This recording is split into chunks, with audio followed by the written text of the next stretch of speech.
Trevor Walsh wiped the grease from his hands as the refueling dock hummed beneath his boots.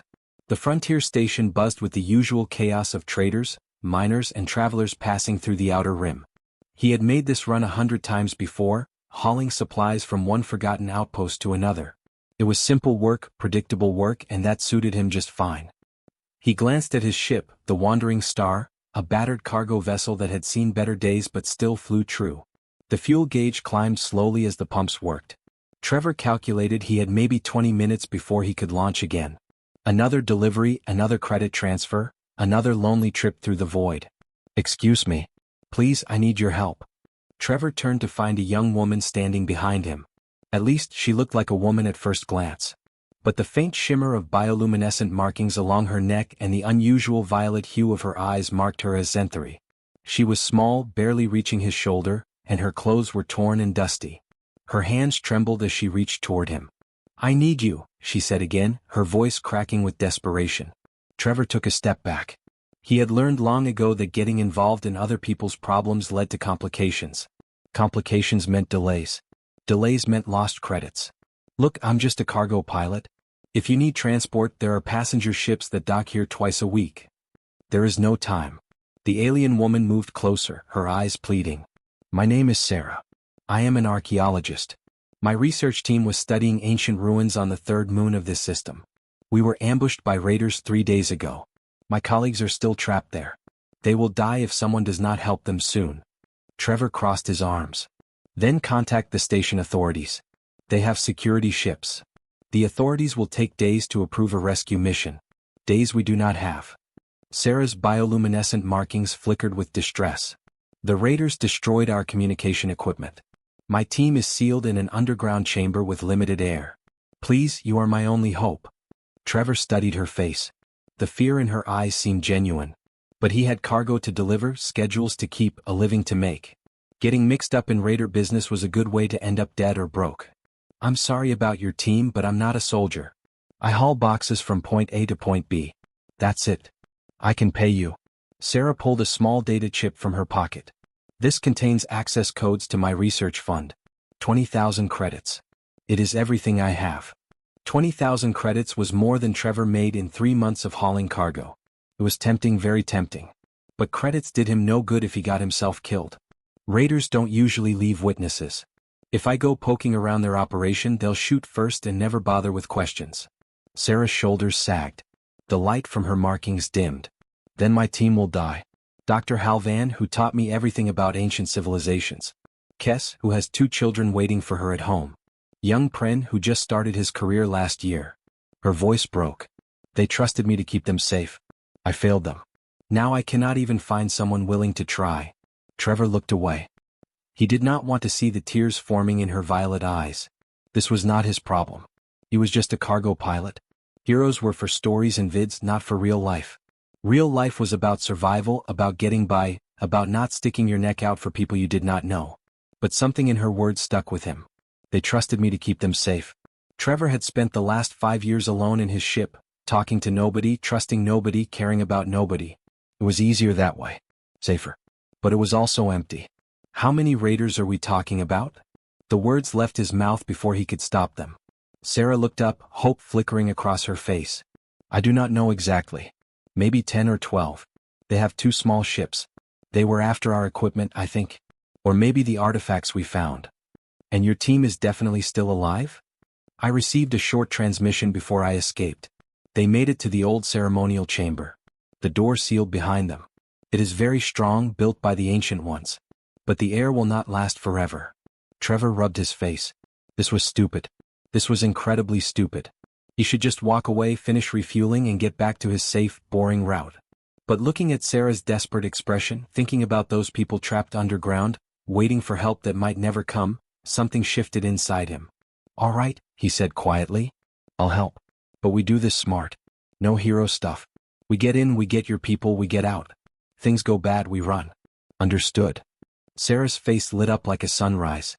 Yes, I understand. Thank you. Thank you so much." "Don't thank me yet." Trevor checked his fuel gauge. "Still 10 minutes to go. Tell me everything you know about the site layout. If we're doing this, I need details." As Sera described the ruins, Trevor felt a familiar weight settle in his chest. He was breaking his own rules, the rules that had kept him safe and uninvolved for years. But maybe that was the problem. Maybe safe and uninvolved was just another word for hiding. The refueling completed with a soft chime. Trevor disconnected the fuel line and gestured toward his ship. Come on. We're burning daylight. Sera followed him up the loading ramp. Inside, the Wandering Star was cramped but functional. Cargo containers lined the walls, supplies for a mining colony that would have to wait. Trevor slid into the pilot's seat and began the launch sequence. How long to reach the moon? Sera asked, strapping into the co-pilot seat. 3 hours if I push the engines. Trevor's fingers danced across the controls. You should rest. Get your strength back. I cannot rest. Not while they are trapped. Trevor understood that feeling. He keyed in the coordinates Sera provided and felt the ship lift off the dock. The station fell away below them as they climbed toward open space. Ahead, the third moon hung like a gray pearl against the black. 3 hours to figure out how a cargo pilot was supposed to rescue a research team from armed raiders. 3 hours to wonder if he had just made the biggest mistake of his life. 3 hours to question why a stranger's desperate plea had broken through walls he had spent years building. But as the Wandering Star's engines roared to life and the stars stretched into lines around them, Trevor realized something. For the first time in a very long time, he felt like he was doing something that mattered. Something more than just moving boxes from one place to another. He glanced at Sera, who stared out the viewport toward their destination. Whatever waited for them on that moon, at least he would not face it alone. The Wandering Star cruised through the darkness between worlds, its engines humming steadily. Trevor kept his eyes on the navigation display while Sera sat quietly in the co-pilot's seat. The silence stretched between them, filled only by the soft beeps of the ship's systems. You should tell me more about these ruins, Trevor said finally. If I'm flying into a raider nest, I need to know what they want. Sera shifted in her seat. Her bioluminescent markings pulsed softly in the dim cabin light. We thought it was just another archaeological site. The Zenthari Survey Corps detected unusual energy readings from the third moon 6 months ago. My team was sent to investigate. And what did you find? Something incredible. Sera's voice grew animated despite her exhaustion. The ruins are at least 50,000 years old. They were built by a species we call the Precursors. We know almost nothing about them except that they vanished long before any of our civilizations began. Trevor had heard stories about ancient alien ruins scattered across the galaxy. Most were empty tombs or crumbling temples, interesting to scientists but worthless to everyone else. So you found some old buildings. Why would raiders care about that? Sera hesitated. Her fingers twisted together in her lap. We found more than buildings, Trevor. We found technology. Working technology. That got his attention. Trevor turned to look at her directly. Working? After 50,000 years? The Precursors were far more advanced than we are now. Their power systems do not decay like ours. We discovered a chamber deep beneath the surface containing energy converters unlike anything we have ever seen. Sera leaned forward, her eyes bright with excitement. They can transform matter directly into usable power. No fuel, no waste, no pollution. Just clean, endless energy. Trevor whistled low. Technology like that would be worth billions, maybe trillions. Enough to make entire star systems fight over it. That's why the raiders came. Yes. But it is worse than simple theft. Sera's excitement faded, replaced by worry. 3 days before the attack, we sent our preliminary findings to the Zenthari Science Council. Standard procedure. But someone must have intercepted the transmission. Who? The Orvex Mining Corporation. Sera practically spat the name. They control 70% of the energy production in this sector. Fusion plants, hydrogen collectors, solar arrays. If our discovery becomes public knowledge, their entire business model collapses overnight. Trevor felt his stomach tighten. He had dealt with corporate types before. They played by different rules than ordinary criminals. So they sent raiders to destroy the evidence. And everyone who knows about it. Sera's voice dropped to barely a whisper. That is why they attacked us. Not to steal the technology but to bury it. To make sure no one ever learns what we found. The navigation display showed they were halfway to the moon. Trevor's mind raced through the implications. This was not just a rescue mission anymore. If Orvex was involved, those raiders would have orders to leave no witnesses. Anyone who stepped foot on that moon became a target. You should have told me this before we left, Trevor said, keeping his voice level despite the anger building in his chest. Would you have helped if you knew? Honest question. Trevor considered it. 20,000 credits seemed like a fortune an hour ago. Now it felt like pocket change compared to the risk. Corporate hit squads did not mess around.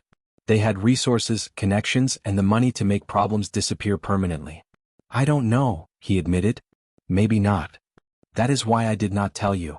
Sera met his eyes. I am sorry for deceiving you. But my team will die if no one helps them. I would have said anything to find someone willing to try. Trevor wanted to be angry, but he understood desperation. He had been there himself once, a long time ago, willing to do whatever it took to survive. What about your data? Did you make copies of your findings? Everything is still at the site. We had basic notes on our personal devices, but the real proof, the detailed scans and energy readings, those are all stored in our main computer system underground. So if the raiders destroy that computer, there's no evidence the technology ever existed. Exactly. Sera nodded. Without proof, we are just scientists making wild claims. Orvex will deny everything and no one will believe us. Trevor drummed his fingers on the console. The smart move would be to turn around right now, head back to the station and forget this whole mess. Let someone else be the hero.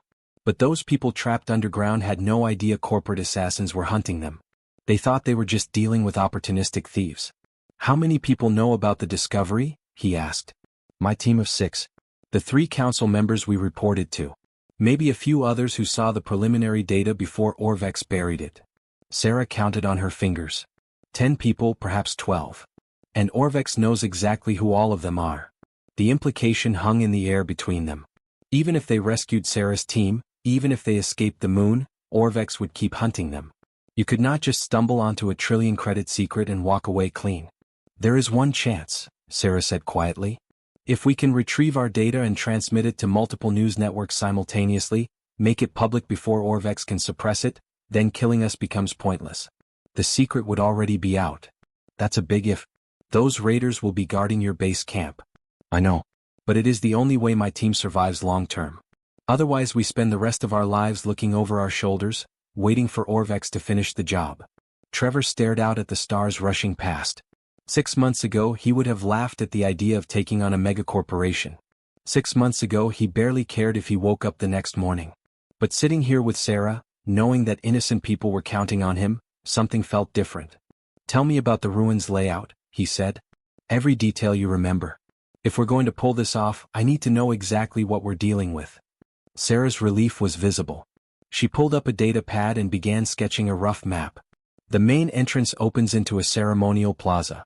From there, 3 passages lead deeper. The central passage goes to the power chamber where we found the converters. The left passage leads to what we think were living quarters. The right passage goes to the sealed chamber where my team is trapped. And your computer system? In a tent near the main entrance. We set up base camp in the plaza because it was the most stable area. So right where the raiders are probably waiting. Yes. Trevor studied the crude map. The tactical situation was terrible. They would have to land, get past armed guards, reach the trapped researchers, retrieve the data, and escape, all while outnumbered and outgunned. The odds of success were practically 0.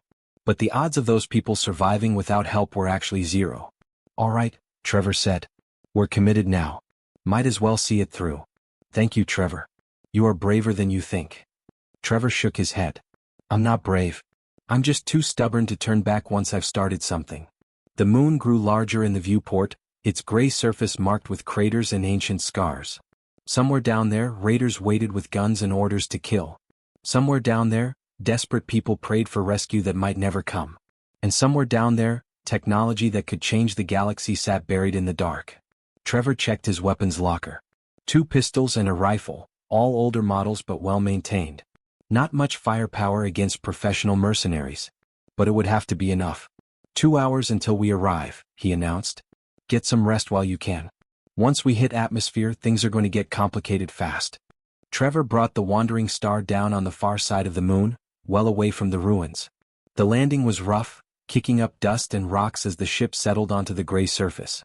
Through the viewport, the landscape looked dead and barren, nothing but craters and stones stretching to the horizon.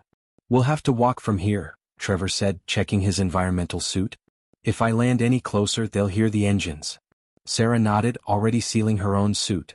The moon had a thin atmosphere, enough to walk around in but not enough to breathe. They would need the suits to survive outside. Trevor grabbed his rifle and the two pistols, strapping them to his belt. He felt foolish carrying weapons. He was a cargo pilot, not a soldier. But foolish or not, he was not walking into a raider camp unarmed. They left the ship and began hiking across the rocky terrain. The ruins lay 3 kilometers to the east, hidden in a deep canyon. Sera led the way, moving quickly despite her smaller size. Her face was grim behind the transparent faceplate of her helmet. "How long has your team been sealed in?" Trevor asked over the suit radio. 3 days and 7 hours. The chamber has limited air recyclers, but they were designed for short-term use, not days. Trevor did the math in his head. The numbers were not good. "We need to move faster." They picked up the pace, half running across the uneven ground. After 40 minutes they reached the canyon edge. Below them the ancient ruins spread out like a sleeping giant. Massive stone structures rose from the canyon floor, covered in strange symbols that seemed to shimmer in the dim light. In the center of the plaza, 3 tents marked where Sera's team had made camp. 2 raider ships sat nearby, sleek and dangerous looking. Trevor counted 6 men moving between the tents and the ruin entrance. They wore combat armor and carried serious weapons. Professional mercenaries, just as he feared. "There," Sera whispered, pointing to a collapsed section of wall on the canyon's north side. "We can climb down there and enter through the old living quarters. The raiders will not expect anyone from that direction." They worked their way along the canyon rim until they found a path down. The descent was treacherous, loose rocks sliding under their boots.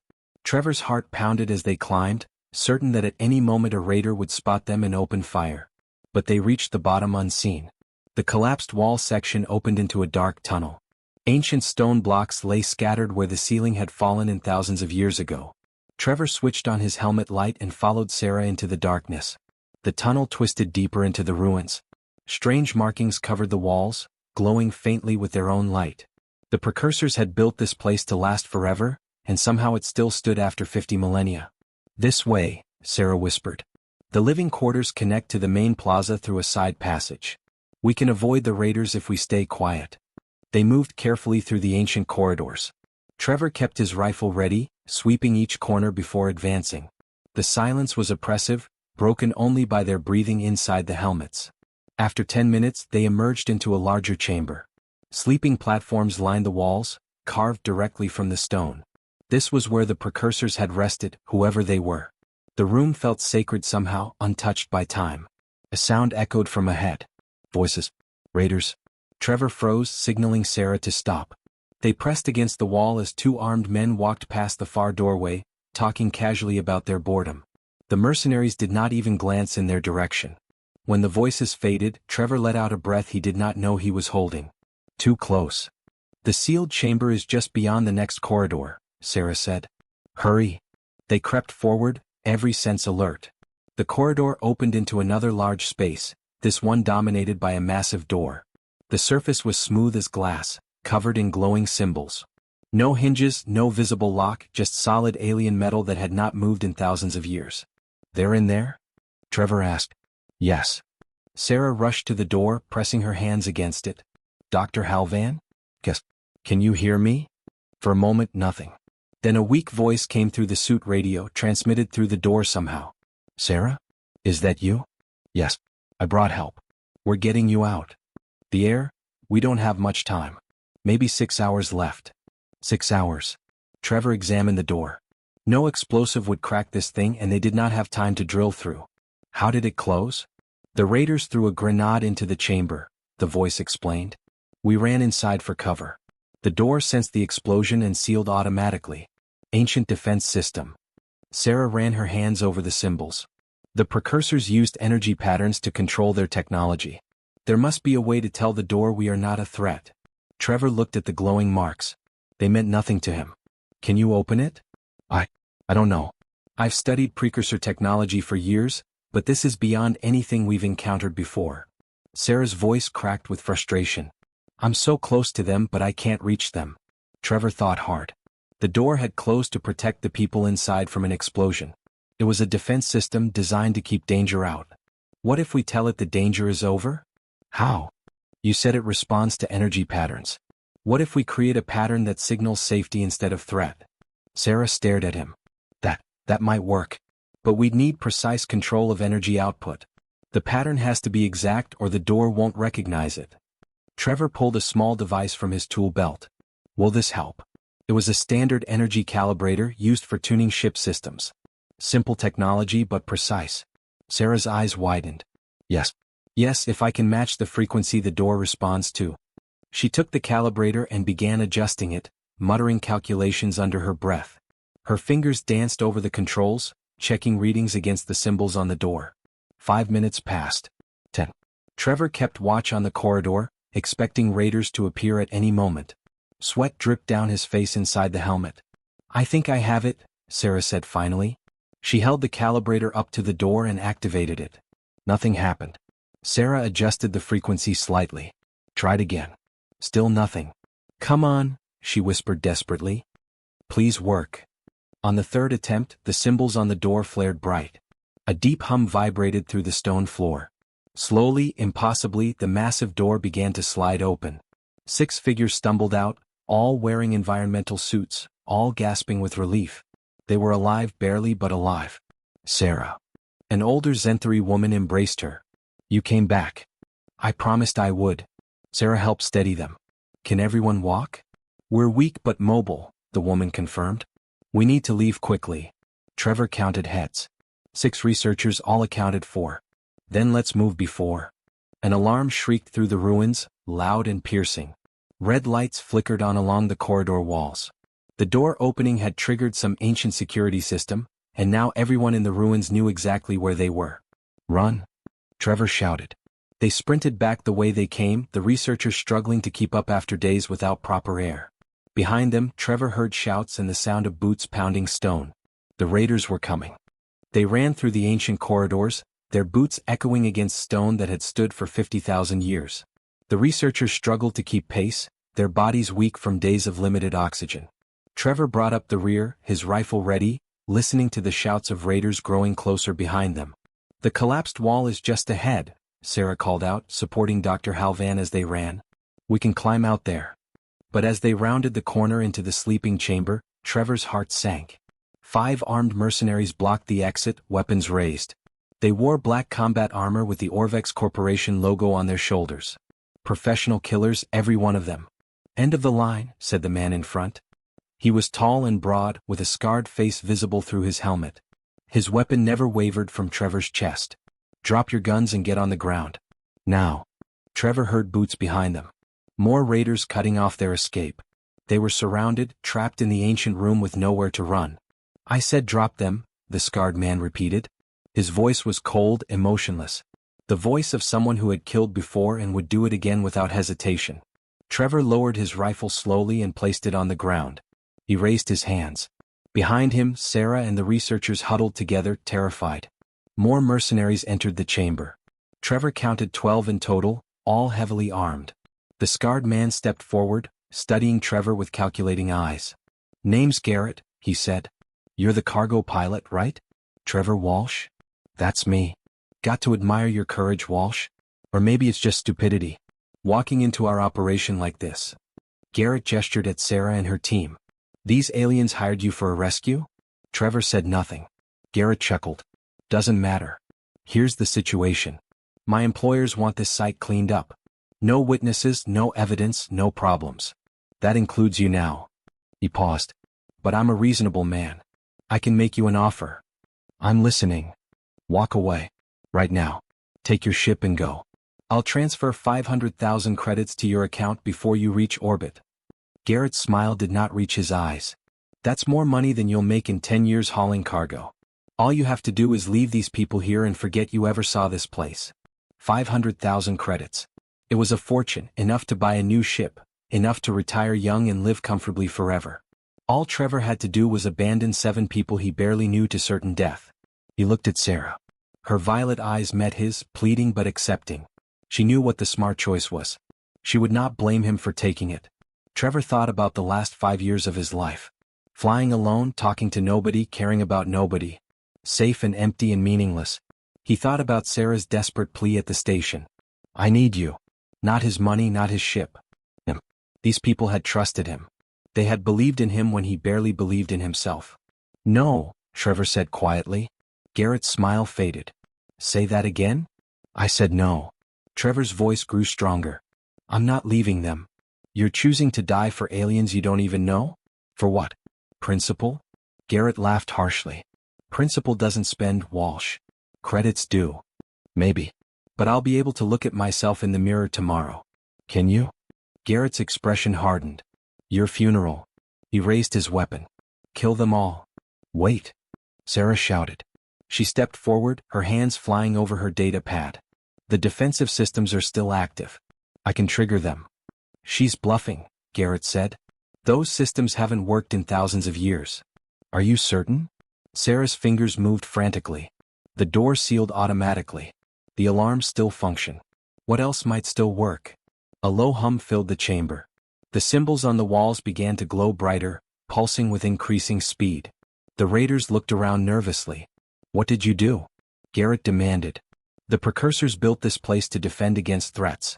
I activated the threat response protocol. Sera's voice shook but her hands stayed steady. The ruins think you're invading. It will try to stop you. The floor trembled. Panels in the walls slid open, revealing crystalline structures that crackled with blue energy. They began to rotate, tracking the armed mercenaries like predators finding prey. Everyone down. Garrett yelled. The crystals fired. Bolts of blue energy lanced across the chamber, striking the walls where raiders had stood moments before. Stone exploded into fragments. Men screamed and scattered, trying to find cover. Run. Trevor grabbed Sera's arm and pulled her toward the exit. The researchers ran with them, stumbling over debris as the ancient weapons tore the chamber apart behind them. They burst into the corridor. Energy bolts chased them, blasting chunks from the walls. The entire structure groaned and shook. Dust rained from the ceiling. The whole place is coming down. Dr. Halvan gasped. They reached the collapsed wall section and began climbing desperately toward the canyon rim. Above them, the gray sky beckoned like salvation. Trevor pushed the researchers ahead, making sure each one made it safely up the slope. A massive explosion rocked the ruins below. Trevor looked back to see flames pouring from the entrance. The defensive systems had overloaded, destroying themselves in a final act of protection. The raiders were either dead or fleeing to their ships. Move, Trevor urged. Sera was halfway up the slope when the ground beneath her gave way. She cried out, sliding backward toward a gap in the rocks. Without thinking, Trevor lunged and grabbed her wrist. The impact sent pain shooting through his shoulder, but he held on. Sera dangled over empty space, her eyes wide with terror. I've got you, Trevor grunted, pulling with all his strength. Above them, a massive stone block shifted, destabilized by the explosions below. Trevor saw it coming but could not move, not without dropping Sera. Trevor, let go. Sera screamed. Not a chance. The block fell. Trevor yanked Sera upward with desperate force, throwing her to safety. The stone caught him across the back, crushing him against the slope. White-hot agony exploded through his body. Then the block rolled past and Trevor collapsed, gasping. He could not feel his legs. Blood stained the inside of his environmental suit. Trevor. Sera was beside him, her hands checking his injuries. Hold on, please hold on. Get them to my ship, Trevor managed to say through clenched teeth. Coordinates, in my suit computer. I'm not leaving you. Not asking your permission. Trevor forced himself to move, ignoring the pain that threatened to black out his vision. Help me up. Together, Sera and Dr. Halvan got Trevor to his feet. He could barely walk, leaning heavily on them both. Behind them, the ruins continued to collapse, taking with them 50,000 years of history and the technology that could have changed everything. But the data was still there, stored in the research team's equipment. The proof still existed. They stumbled across the gray wasteland toward the wandering star, Trevor's blood leaving a trail of dark spots on the lunar dust. Raiders' ships lifted off in the distance, abandoning the site. Garrett's voice crackled over the emergency channel, filled with rage, promising this was not over. Trevor did not care. His team was alive. That was all that mattered. The ship appeared ahead, battered but beautiful. Oh. Almost there, Sera encouraged him. Just a little further. Trevor took another agonizing step, then another. Behind them, the ruins finally collapsed completely, burying the precursor secrets forever. But not all secrets. Not the ones that mattered. Trevor gritted his teeth as Sera helped him into the pilot's seat. Every movement sent fresh waves of pain through his broken body, but he forced himself to focus. The wandering star's controls felt familiar beneath his hands, solid and real. Strap in, everyone, he called out to the researchers crowding into the cargo bay. His voice came out weaker than he wanted but steady enough. This is going to be a rough ride. Dr. Halvan moved to the co-pilot's seat. You should not be flying in your condition. Let me help. Can you pilot a ship? No, but... Then I'm flying. Trevor's fingers moved across the controls, running through the launch sequence. Outside the viewport, he saw movement in the distance. The Raider ships were turning back, realizing their targets were escaping. The Wandering Star's engines roared to life. Trevor pulled back on the controls and the cargo ship lifted off, kicking up clouds of lunar dust. Pain exploded in his back, but he held steady, guiding them up through the thin atmosphere toward the safety of space. They're following us, Sera said, watching the scanner. 2 ships, gaining fast. Trevor checked the readouts. The Raider vessels were newer, faster, better armed. In a straight chase, the Wandering Star had no chance. I need more power from the engines. Can we reroute anything? Not enough to outrun them. Sera stared at her data pad, then her eyes widened. Wait. The energy readings we took from the precursor converters. I still have the technical specifications here. What good does that do us now? The principles might work on our systems. If I can modify the power distribution using their energy conversion formulas. Sera's fingers flew across her pad. It is theoretical, but theoretically it should boost our engine output by 30%. Trevor felt hope flicker. How long? Give me 5 minutes. We don't have 5 minutes. The scanner showed the Raiders closing fast. Do what you can. Sera unstrapped and ran back to the engine room. Trevor pushed the throttle to maximum, but it was not enough. The first energy bolt flashed past their hull, close enough to make the ship shudder. Everyone hold on. Trevor threw the ship into a hard turn, using an asteroid field ahead as cover. Rocks bounced off their shields as he wove between the floating debris. Another energy bolt struck their rear deflector, overloading it with a shower of sparks. Shields at 40%, Dr. Halvan reported, her voice remarkably calm for someone being shot at. More bolts streaked past. The Raiders were good, keeping steady pressure without exposing themselves to return fire. Not that Trevor had anything to shoot back with. The Wandering Star was a cargo hauler, not a warship. Sera, I really need that power boost. Trevor shouted. Almost there. Her voice came through the intercom. Rerouting now. The engine pitch changed. The entire ship vibrated differently, a deeper thrumming that Trevor felt in his bones. The speed indicator jumped, then jumped again. 35% increase in thrust, better than Sera promised. Trevor grinned despite the pain. That's my girl. Everybody hang on. He opened the throttle fully and the Wandering Star shot forward like she had been fired from a cannon. The acceleration pressed everyone back into their seats. Behind them, the Raider ships struggled to match the sudden burst of speed. We're pulling away, Dr. Halvan said, amazement in her voice. But Trevor knew it would not last. The modification was burning through their fuel reserves at an insane rate. They had maybe 20 minutes before the tanks ran dry. Sera, get back up here. I need you to send that data. Sera climbed back into the cabin, her face flushed with excitement and fear. The transmission? Every news network you can reach. Send it all. The energy readings, the precursor technology, everything that proves Orvex tried to bury the discovery. Trevor kept his eyes on the scanner. Make sure the whole galaxy knows what they did. Sera's fingers moved quickly across her pad, compiling files and establishing communication links. This will make us targets. Orvex will never stop hunting us. They're already hunting us. Might as well make it count. The data burst transmitted simultaneously to 47 different news organizations across 8 star systems. There was no taking it back now, no making deals, no hiding. The truth was out there, spreading faster than Orvex could possibly contain it. Done, Sera whispered. It's done. An alert chimed on the console. Jump point in 2 minutes, Trevor announced. Once we reach it, we can lose them in hyperspace. The Raider ships fired everything they had, a desperate attempt to stop the transmission they could not prevent. Energy bolts hammered the Wandering Star's failing shields. Alarms screamed warnings as systems overloaded. Shields down. Dr. Halvan called out. A bolt struck the port engine. The ship lurched violently. Trevor fought the controls, keeping them on course through sheer stubbornness. His vision blurred. Blood soaked through the medical patches Sera had applied to his injuries. Trevor, you're bleeding again, Sera said, her voice tight with worry. I'll bleed later. Jump point in 30 seconds.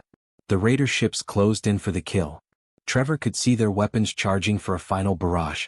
20 seconds. 15. The jump point beacon blinked on his screen, so close but still too far. 10 seconds. The raiders fired. 5 seconds.